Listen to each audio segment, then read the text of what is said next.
Bueno,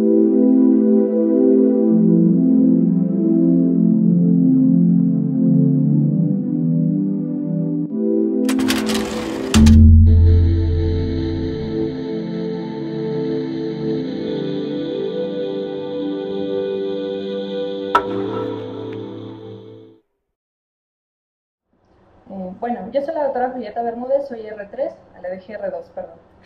El tema del día de hoy es prazosin y su papel terapéutico en el trastorno por estrés postraumático.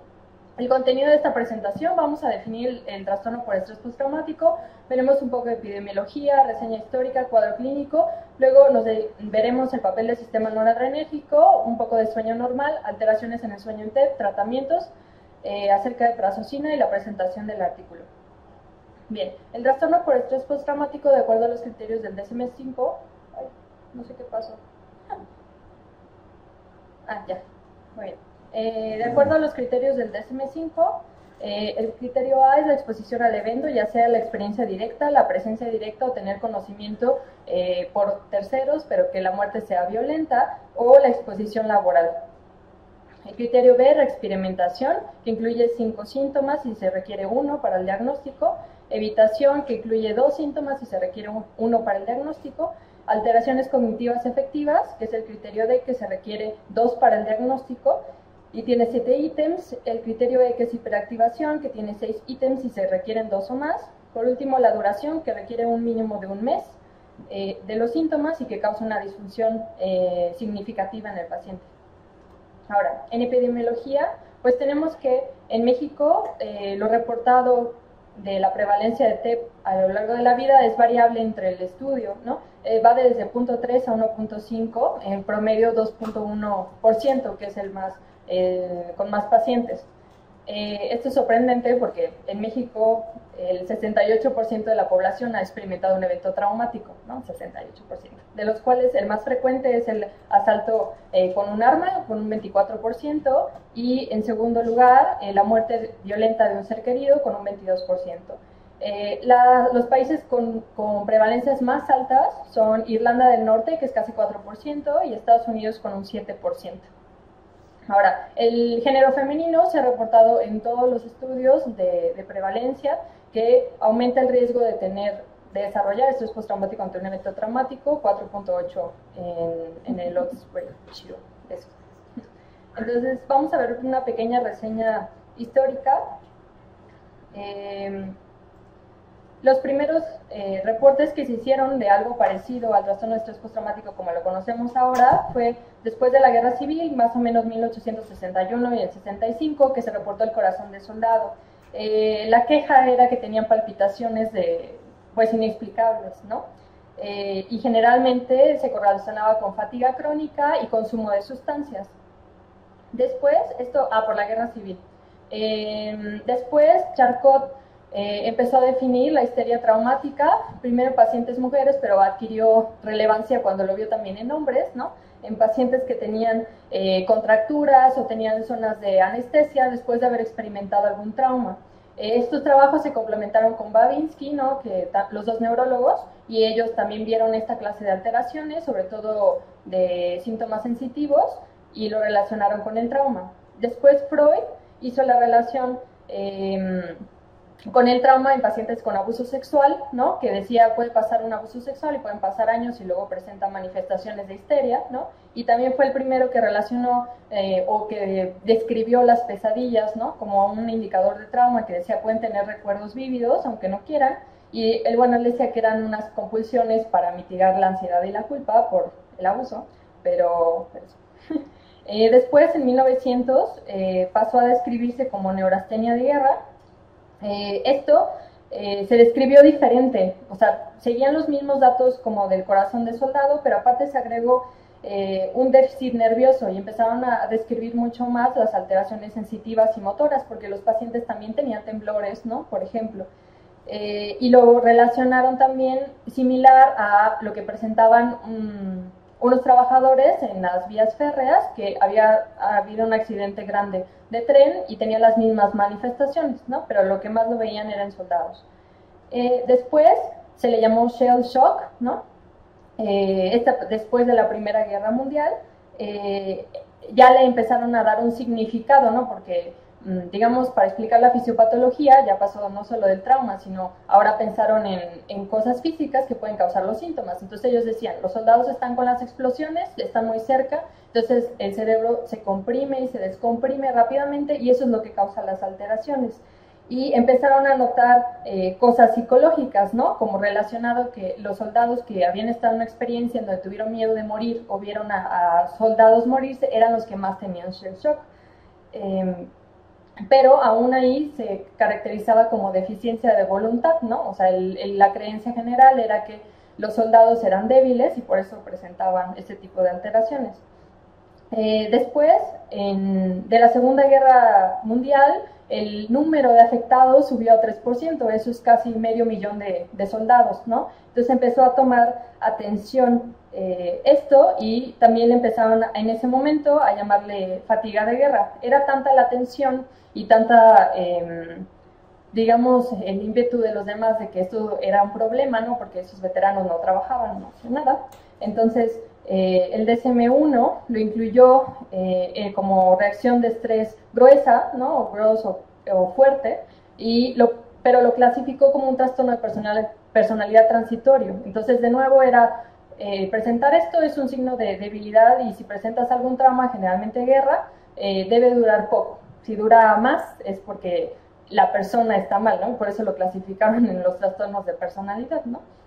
Después, en el DSM-2, en 1968, se omitió el diagnóstico, o sea, como tal la referencia a trauma, y se dejó como neurosis ansiosa, nuevamente criticando, pues, el problema es la persona, ¿no? La persona es la neurótica y por eso tiene esto. Después vino la guerra de Vietnam, entonces hubo varias quejas en cuanto, y varias presión por los psiquiatras, que seguíamos viendo reacciones al trauma que no eran transitorias, y le llamaron síndrome post-Vietnam, que pues era malo porque entonces el único trauma existente pues es la guerra, ¿no? Eran los únicos que podían enfermarse. Y el DSM-3 lo que hizo fue la primera definición como tal, que se parece mucho a los criterios actuales, y ya le puso el título de trastorno por estrés postraumático. Y eso, pues han cambiado ligeramente los criterios, pero mantienen los mismos clústeres. Y en el 2013, pues es la definición actual que tenemos, la que ya presenté. Bien, ahora, en cuanto al cuadro clínico, los síntomas pueden ser distintos y sabemos que hay múltiples síntomas y muchas formas de hacer el mismo diagnóstico, ¿no? Entonces se preguntaron, este es un estudio viejo, ¿cuáles síntomas solo se deben experimentar el trauma? O sea, ¿cuáles podemos considerar normales en la población general? ¿Y cuáles sí son más específicos de estrés postraumático? Y vieron en estas pacientes mujeres que habían experimentado un tipo de violencia interpersonal, mayormente sexual, algunos síntomas aún sin estrés postraumático lo tenían, especialmente la parte de los recuerdos, las pesadillas, esos eran altamente frecuentes también en pacientes sin TEP. Y los que vieron que eran un valor predictivo positivo más alto y valor predictivo negativo también más alto, fueron los que le llamaron de embotamiento, que son la dificultad para concentrarse, el embotamiento, el desapego afectivo y la pérdida de interés. Bien. Ahora vamos a hablar un poco del sistema adrenérgico y TEP. Entonces tenemos que en la respuesta normal de miedo, bueno, en la respuesta normal de miedo, pues generalmente el receptor, ¿no? El sitio donde llegan todas las aferencias relacionadas a una amenaza es la amígdala, ¿no? Entonces la amígdala es quien, digamos, ejecuta o manda las señales a los efectores para que produzcan una respuesta, ¿no? Generalmente el hipotálamo, el sistema periaqueductal o el tálamo, y así activa la parte, pues, simpática, ¿no? También recibe regulación del hipocampo, porque si aprendemos que algo no es peligroso o que es peligroso, pues cambia nuestra activación de la amígdala, y también del frontal, que también funciona como inhibición.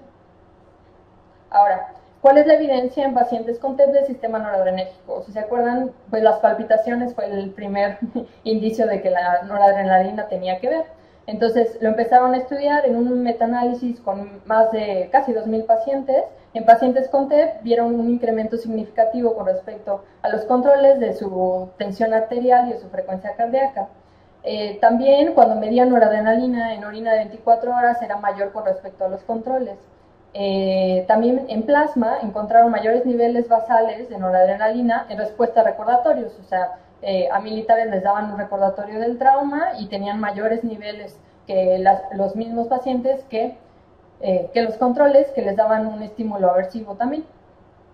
Y bueno, un trabajo de Yehuda, que está bastante interesante, que correlacionó la noradrenalina en orina con mayor gravedad de reexperimentación. O sea, ella hizo un estudio con puros pacientes de TEP y evaluó la gravedad de los síntomas y encontró una correlación significativa.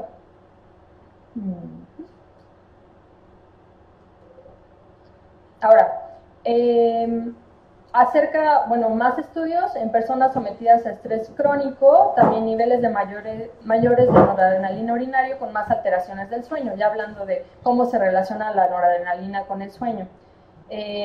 Estudios con yohimbina, que es un antagonista alfa-2, produce una respuesta bioquímica mayor en pacientes con TEP, ¿no? Que sugiere que son hipersensibles en el sistema noradrenérgico. Estudios con clonidina, que es un agonista alfa-2 en TEP, mejora los síntomas de sueño y la gravedad total. Y se ha visto que un antagonista beta, o sea, si bloqueas la noradrenalina en la amígdala, bloquea los efectos del cortisol en la consolidación de nuevas memorias, ¿no? Ahí, pues porque se ha visto que tienen que estar las dos cosas para que tú hagas la consolidación de una memoria traumática. Entonces, ambos tienen que subir el cortisol y la noradrenalina para que la memoria se consolide. Ahora, acerca del sueño fisiológico, pues ahí tenemos, eso todos son sistemas de activación, ¿no? Recordemos que el sueño fisiológico, pues, para que una persona pueda dormir, tiene que haber un balance entre los sistemas que activan o promueven la alerta y el sistema que produce el sueño, ¿no? Dentro de los sistemas que producen la alerta, pues está el locus coeruleus, que es el lugar donde hay más neuronas noradrenérgicas, y pueden ver las proyecciones en la imagen, que es el sistema activador. Y en cuanto al sistema de sueño, el área preóptica ventrolateral es la más importante porque esa área es la que empieza a inhibir a la parte monaminérgica, ¿no? Que promueve la alerta, y de la misma forma la parte de la alerta inhibe a la preóptica lateral, que promueve el sueño.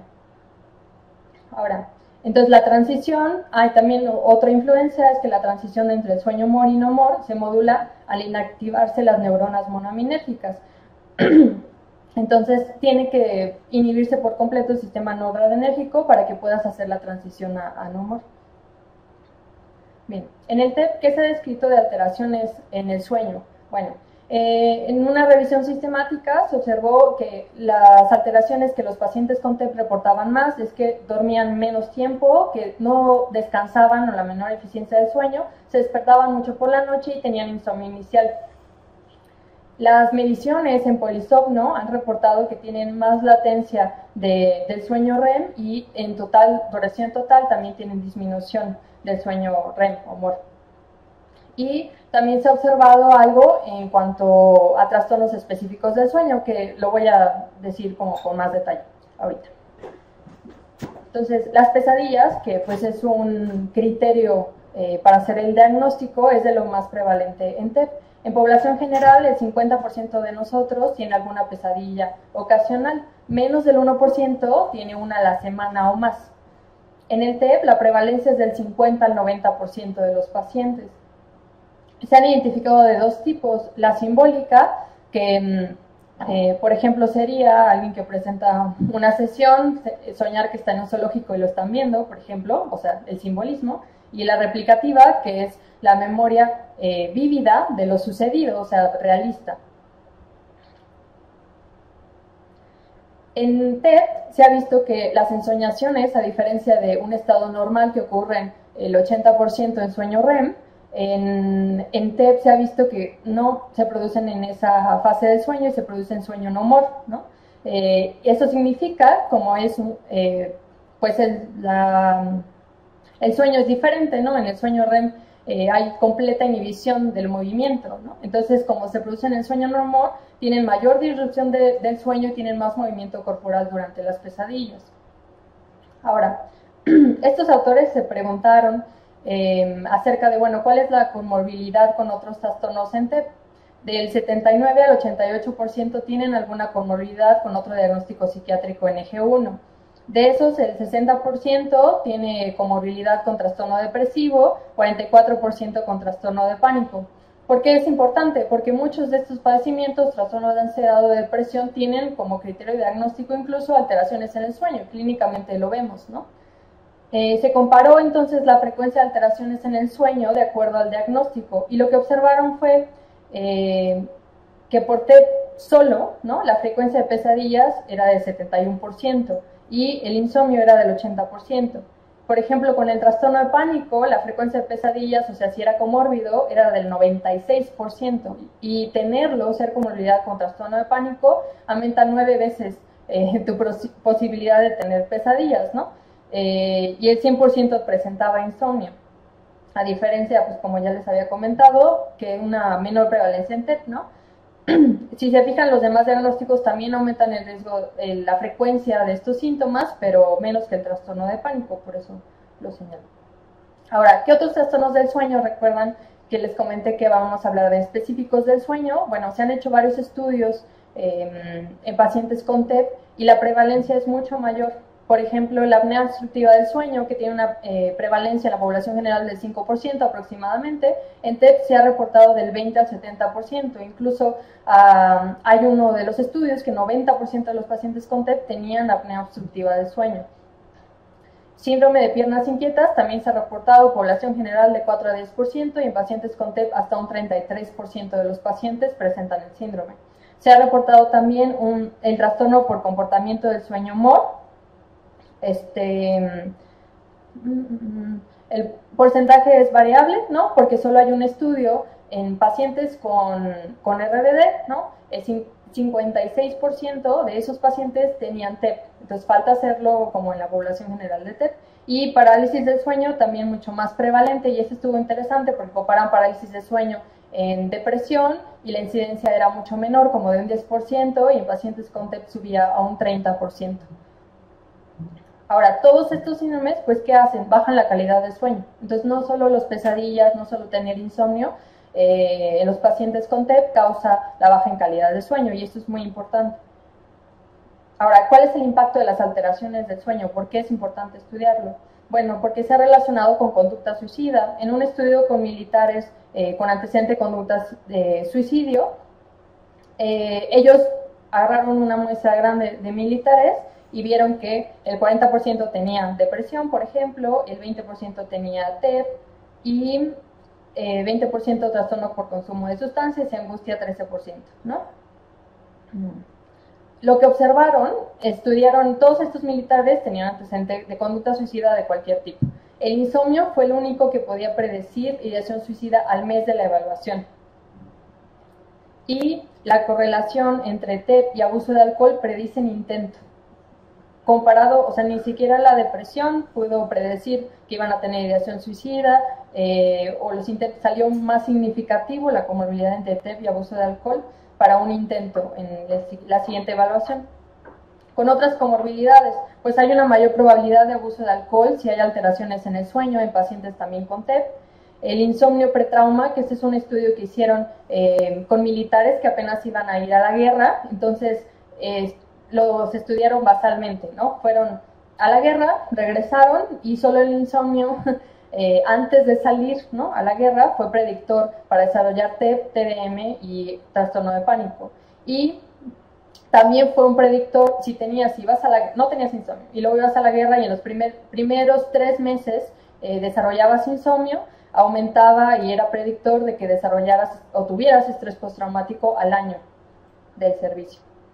Ahora, el impacto de las pesadillas, estudiaron también conducta suicida en pacientes con TEP, también en militares, y vieron que era mayor si en el último mes tenían pesadillas, un 60 versus un 20% en pacientes que tienen TEP con la misma gravedad. Ahora, ¿cuál es el tratamiento actual? ¿Qué respuestas tenemos para las pesadillas actualmente? Lo más que se ha estudiado, pues son dos cosas, fármacos y terapias, ¿no? La primera es la terapia cognitiva para el TED, que se ha notado que mejora la calidad del sueño, pero solo y especialmente si los pacientes también tienen depresión, porque trabajan mucho en distorsiones cognitivas en este tipo de terapia. Ahora, la terapia cognitivo-conductual para insomnio mejora la calidad del sueño, pero no tiene influencia en las pesadillas. La terapia de exposición prolongada, la que más se utiliza para tratar el estrés postraumático, no produce mejoría de síntomas. Y la terapia de ensayo-imaginación, que es una terapia que se utiliza para las pesadillas, mejora al parecer el insomnio, pero no responde en pesadillas, a pesar de que responde en otras poblaciones. Ahora, en cuanto a los fármacos, pues, ¿qué tenemos? Para pesadillas, lo que ha demostrado, estos son estudios de ensayos clínicos controlados, es una revisión. Pesadillas, solo la nefazodona ha mostrado eficacia para el insomnio, olanzapina, risperidona, fluoxetina, calidad del sueño también nefazodona, y no han demostrado mejoría alguna en los problemas del sueño, cetralina, venlafaxina, mirtazapina, las benzodiazepinas y paroxetina incluso, que es el más estudiado para TEP, aumenta la incidencia de pesadillas en algunos pacientes. Ahora, la prazosina es un antagonista alfa-1 adrenérgico que es el más liposoluble, o sea, pasa la barrera hematoencefálica. Los receptores, hay receptores alfa-1 en la área septal media y el área perióptica medial, y la área perióptica medial se relaciona y es uno de los sistemas de promotores de alerta. La vida media es de 2.5 a 4 horas, el metabolismo es hepático, los efectos secundarios más comunes es la hipotensión ortostática, pero es tolerable y el efecto más fuerte de hipotensión es en las primeras 4 horas, por eso generalmente se da en la noche. Ahora, el artículo, que ya les comenté el título, fue un metaanálisis justamente, se publicó en el General Hospital Psychiatry con un factor de impacto de 2.27, se publicó en el 2016. Ahora, el objetivo del estudio fue realizar una revisión sistemática y metaanálisis para examinar la eficacia de la prazosina como tratamiento para pesadillas y otras alteraciones del sueño en adultos con TEP. Se incluyeron ensayos clínicos controlados solamente, controlados con placebo y a doble ciego, la prazosina como intervención activa, reporte de alteraciones en el sueño y que fueran con TEP, y se excluyeron pues reportes de caso. No se limitó por año de publicación o lenguaje. Se utilizó la declaración PRISMA para la selección y el proceso, la metodología. Se identificaron 224 registros, de ellos 246 al excluir duplicados y de ellos se evaluaron 38 a texto completo porque los otros no cumplían los criterios de inclusión y se incluyeron 6 ECAs en el metaanálisis. Ahora, los resultados. El tamaño del efecto se calculó con G de Hedge y la interpretación se utilizó la convención de Cohen, que .2 es pequeño, .5 medio y .8 grande el efecto. Ahora, en calidad de sueño, este es el resultado de los estudios incluidos. Fue de grande cuando se incluyeron los 6 estudios, tiene que hacerse aleatorio por la heterogeneidad, entonces fue de .99, que es un efecto grande. Uno de los estudios, si se fijan, el que se va más hacia su derecha, que tiene un tamaño del efecto de 2.44, dice, publicaron demasiados resultados positivos, probablemente hay algo ahí que no estamos detectando, entonces excluyeron ese estudio para calcularlo y cambió al efecto medio de 0.6, casi 0.7.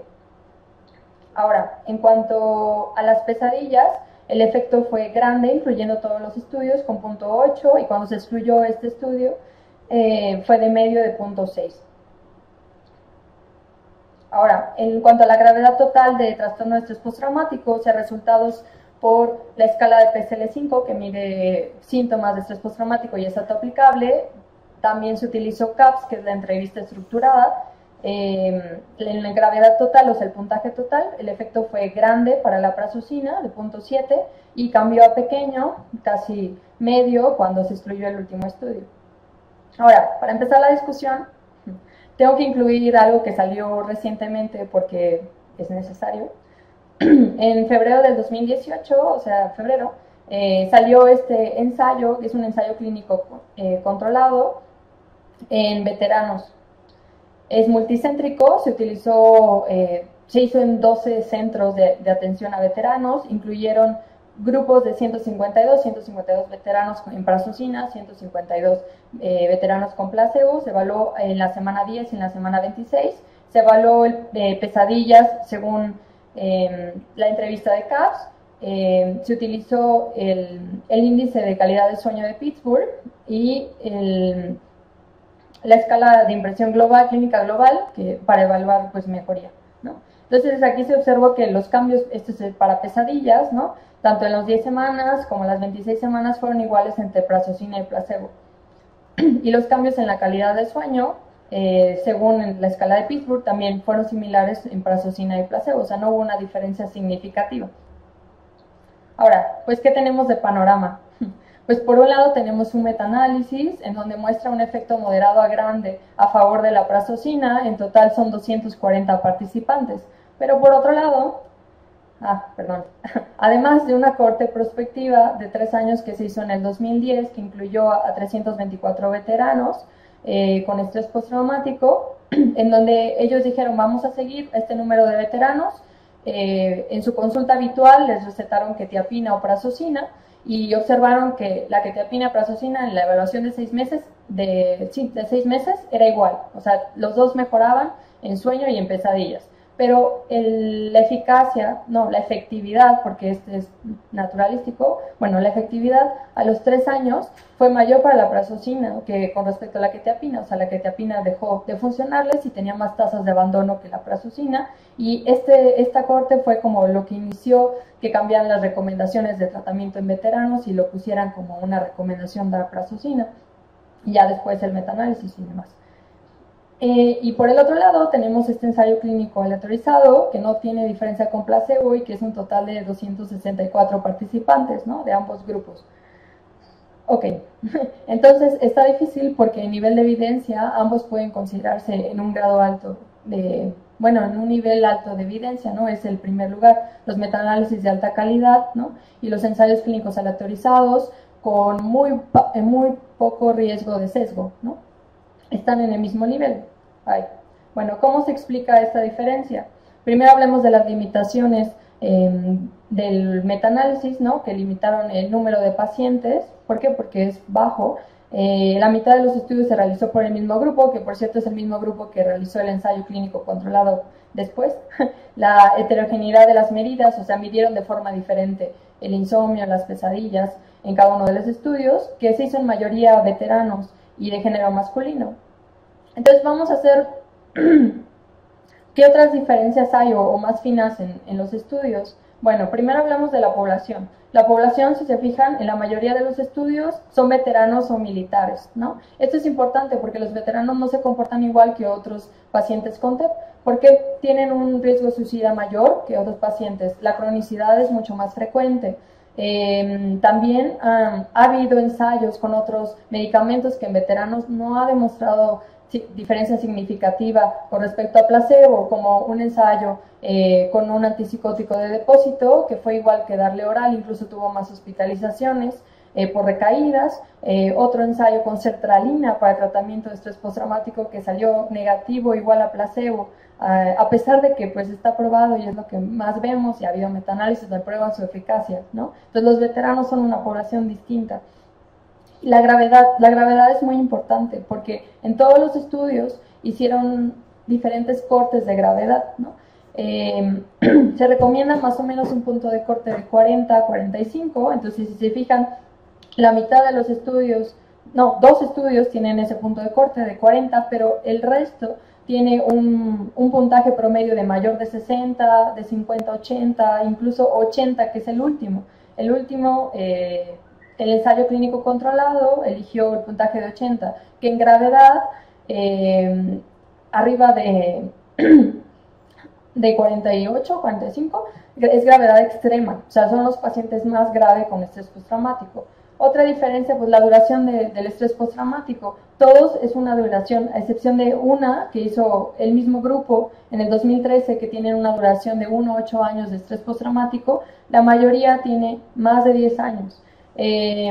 Por ejemplo, el de 2003 tiene más de 25 años, más de 25 años con pesadillas e insomnio. También el de Taylor pues fue crónico, o sea, más de 10 años con pesadillas e insomnio. Y el último también fue más de 15 años con pesadillas e insomnio.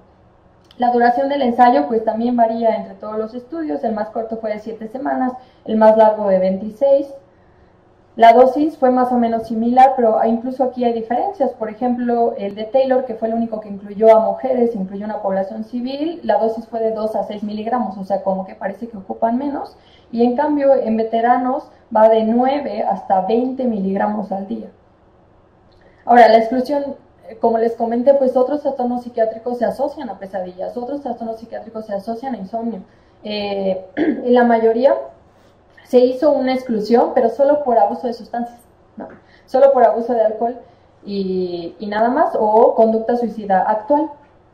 En uno, por ejemplo, ni siquiera se corroboró otros diagnósticos, y solo uno, el del 2013, hicieron entrevistas estructuradas con el SCID, el del DSM-4, para descartar otros diagnósticos psiquiátricos. Los demás no lo hacían, o sea, era por lo que tenían de información previamente, y como la mayoría fue solo abuso de sustancias, les preguntaban, ¿has consumido alcohol en los últimos 3 meses? No, entonces entras. Ahora, los trastornos del sueño, como ya mencionamos, pues son más prevalentes y también bajan calidad de sueño. En la mayoría no se hizo exclusión ni detección de trastornos del sueño, especialmente SAOS, ¿no? Solo en uno, en el 2012, ellos en parte de la evaluación les hicieron polisomnografía antes de entrar al estudio. Si salía negativa entraban, si no, no entraban. Y el de Taylor en el 2008 sí descartó otros trastornos del sueño, pero no SAOS. La medición de los resultados, pues la mayoría se basó en medidas subjetivas, o sea, con PSL5 que mide gravedad, pero es autoaplicable, o Pittsburgh, que también es autoaplicable para el sueño. Solo el de Raskin utilizó objetivo porque midió CAPS, y ellos hacen una combinación, o sea, dan Pittsburgh para calidad de sueño y miden el criterio de pesadillas para CAPS. Y el de Taylor está interesante porque ellos les dieron un registro del sueño REM que se llama REM-View, y vieron las alteraciones del sueño, cómo mejoraban con la prazosina, o sea, como ensayo. Ok, entonces, ¿qué podemos concluir? La primera pregunta, ¿debemos dejar la prazosina? Yo creo que está bien que nos preguntemos eso, ¿no? Es importante, pero en mi opinión, aún no. ¿Por qué? Porque sí hay evidencia de que funciona. Y hay evidencia también de que hay otros ensayos clínicos en veteranos que no sale que funcionan y después vuelve a salir que funcionan. O sea, los veteranos son una población en la que no debemos basar la población civil, ¿no? Debemos hacer más estudios, en mi opinión. Y de hecho hay en puerta 4 ensayos clínicos controlados, igual con prazosina, uno de los cuales ya tiene resultados y muestra que sí hay un efecto en pesadillas y en calidad de sueño, ¿no? Es así. Ahora, las alteraciones del sueño en TEP suelen ser crónicas y asociarse a mayor morbimortalidad. O sea, recuerden la población, más de 15 años, más de 25 años con TEP y siguen teniendo pesadillas y siguen teniendo insomnio. Y se asocia a mayor morbimortalidad, o sea, aumenta el riesgo suicida y aumenta la prevalencia de otras cosas, ¿no? El tratamiento actual que tenemos es insuficiente. O sea, lo que tenemos disponible en evidencia para tratar las alteraciones del sueño en TEP es insuficiente. Y continúa siendo un campo de oportunidad. O sea, nos falta. Y pues esa es una invitación, ¿no? Tenemos que ver otras opciones, e incluso no incluyendo la prazosina, para tratar estas alteraciones, porque sí son significativas y sí tienen un impacto en la salud de los pacientes. Ya. Bueno, ese es el criterio C de...